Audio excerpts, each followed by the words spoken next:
అందరికీ ఇవాళ వచ్చేసి కీమా సోయా చూపిస్తాను రెసిపీ. సోయాని ఇట్లా వేడి నీళ్ళలో వేసుకొని ఇలా ఉడగట్టుకున్నాను. 2 కప్స్ తీసుకున్నాను, అంటే పావు కిలో. ఆనియన్ వచ్చేసి 3 ఆనియన్, పచ్చిమిర్చి ఒక 4, మెంతం కూర ఒక 2 కట్టలు తీసుకున్నాను. ఇప్పుడు తయారు చేసే విధానం అండి. ఒక 2.5 స్పూన్లు ఆయిల్ పోసుకోవాలి. పచ్చిమిర్చి వేసుకున్నాను.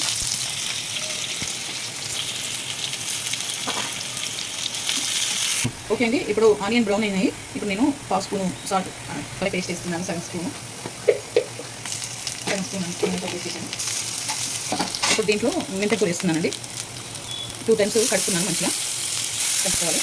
ఇప్పుడు కూడా వేస్తున్నాను. ఇప్పుడు ఒక 3 స్పూన్ల కారం వేసుకుంటున్నానండి, 3 స్పూన్స్.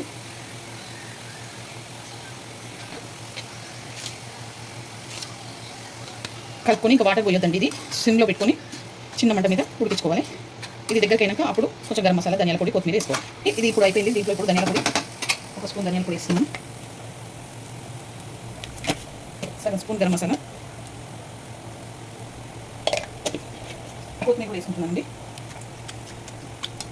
వేసుకొని ఒక 2 నిమిషాలు ఉంచుకొని దించేసుకోవడమే. ఓకే అండి, ఇలా కలుపుకోవాలి ఒక 5 మినిట్స్ కలుపుకొని. ఓకే ఫ్రెండ్స్, ఈ సోయా కీమా అయిపోయింది. ఈ రెసిపీ కనుక మీకు నచ్చితే లైక్ చేయండి, షేర్ చేయండి, కామెంట్ చేయండి, సబ్స్క్రైబ్ చేయండి. చాలా బాగుంటుంది. రోటీస్లకు కానీ, రైస్లకు కానీ, బగారా రైస్లకు కానీ.